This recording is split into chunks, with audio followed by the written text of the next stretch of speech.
Hey, Max here with a Andy Muschietti DC update. So I have been a little critical. I've been following this story. I'm actually on my way to my parents now, but I wanted to get this while it's fresh. I do think the context and the full translation does help. This is brought to you by, this is about the Andy Muschietti comments about how women may not be interested in the Flash and other things like that. I think the context does help, and it helps me, and I still like Andy Muschietti, and I didn't throw him under the bus. I guess people are going to say I did until yesterday when I thought he was talking too much about and blaming audiences for the lack of success of the Flash. There were a lot of factors. I don't like saying women, but there's more context to it. It does. So that's what, enough of me talking. Let's get to the context of it. So he's talking on an interview show about why he thinks the Flash didn't succeed. And it felt, when it was clipped out of context, like he was maybe a little disgruntled about it. Within full context, he gives more reasons, and I think it does help.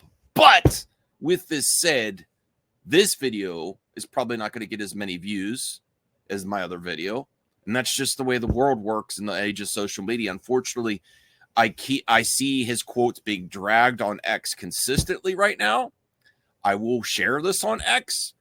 Unfortunately, people are there for the news and they don't get the clarification. I am fine to clarify when more context comes in. So this is from DC Film News and Real Anarchy for doing the full translation. And honestly, though, I do feel like Real Anarchy and DC Film News have a reason to, they have a bias as well, though. So I'm going to assume that they have an accurate translation, but they really pump up Andy Muschietti's work in The Flash. I think DC Film News was really involved with the Flash release. So they have connections to Muschietti. They may want Muschietti on for an interview, which is cool, but that's just the way the world works. So it's real. To really know the truth, you probably have to get an unbiased third-party translator, because there's like little technical things that you could do to, frame it and spin it. But I'm going to assume this is accurate of the full translation of the interview, and I think it's worthy of discussion here. So let me bring it up here. Okay. So full translation, the DC Film News. Thank you, Real Anarchy, working with me on this. It's the result of a mental health situation. It turned out the way it turned out. Let's say, and I'm sure he's talking about the Ezra situation. They were dealing with a mental health situation. And when you make a movie, there are things you can't control. One of them is when actors have public relations crisis. They got into trouble, was arrested in Hawaii, etc., etc. In general, a very good experience with them. They're a good actor, a great comedian. I was very surprised by them. But then towards the end, I came across all of this. I'd say this happened months before the release, just before the premiere, and it was a setback.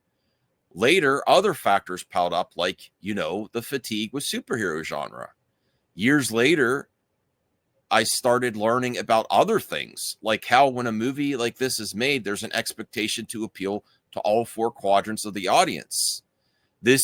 I'm assuming that Muschietti is talking about the expectations from Warner Brothers executives have always been unrealistic, especially competing with Marvel, where Marvel, a lot of their characters are first time on screen, where in DC, you're getting like the third, fourth iteration. Spider-Man knows this. Spider-Man had the benefit of being in the Sam Raimi Spider-Man had the benefit of being the first major Spider-Man movie release. But when you're competing about with other versions of your character, it's more difficult. You're always going to be compared, and it's a bigger hurdle to cross. I'd say this happened months before the release, just before the premiere, and it was a setback. Later, other factors piled up, like, the fatigue with the superhero genre. I don't like that particular thing, but that's an opinion. It seems like an excuse. Um, Average superhero movies, fatigue, lack of a great villain, and cookie cutter superhero movies. You got to bring something fresh. The audience is there to pay for these movies. There's an instant fan base for movies based on superheroes in Star Wars and some of these big IP. And I'm tired of the excuses there personally, but nothing like really detrimental in here. Years later, I started learning about other things, like how when a movie like this is made, there's an expectation. Okay. And this is a movie that, apart from everything else I mentioned, I think failed in the sense that it didn't appeal to all four quadrants of the audience. When a $200 million movie is made, and that's my biggest issue with the industry right now. There's too many movies that are at this budget, and they shouldn't be. The studio expects to bring everyone, even your grandmother, to the theater. In private conversations later on, I learned things about how a lot of people weren't interested in The Flash. So this context really helps here. Let me highlight it. So he is saying he did, like, my criticism is like, why did you sign on to The Flash if you thought people weren't interested in it? But in the context of the translation, if this is accurate from DC Film News and Real Anarchy, they are saying with the context that he didn't know people weren't interested in The Flash till later. I still don't think that's accurate, but we can have debates on that on MME members stream or things later. Half of those four quadrants, the two female quadrants, many women didn't care about the Flash as a character. He didn't say women, he said many women. He's looking at demographics from charts and stuff, most likely, because studios do have this demographic detail. They focus too much on it, and they lose sight of making good products because demos. But he's saying based on the demographic reports that he got later, not while he was filming, not before he did The Flash, later on. And then in his final thing is, these are things that worked against the movie, and I gradually found out about them, but I'm very happy with the movie and highly recommend it. This really helps at the end. It doesn't seem like he's disgruntled about The Flash. He highly recommends his work still. So the context really does help. And I have to be accurate in my reporting too. If I'm going to criticize him, if this is accurate translation, this does help. So is it just damage control, or does the context help? You let me know in the comments section. You could shout out Real Anarchy and DC Film News, who I personally, I think they're good content creators, but I do feel like they have a bias as well for Muschietti, But I think this sounds like accurate translation, in my opinion. I think this is accurate, and I do think the context helped. But I think these comments are already out there, and I don't know if this is going to help the situation much, because people are everyone's commenting on this, including a lot of social media influencers saying, how can you blame women? And the Flash is a very popular character.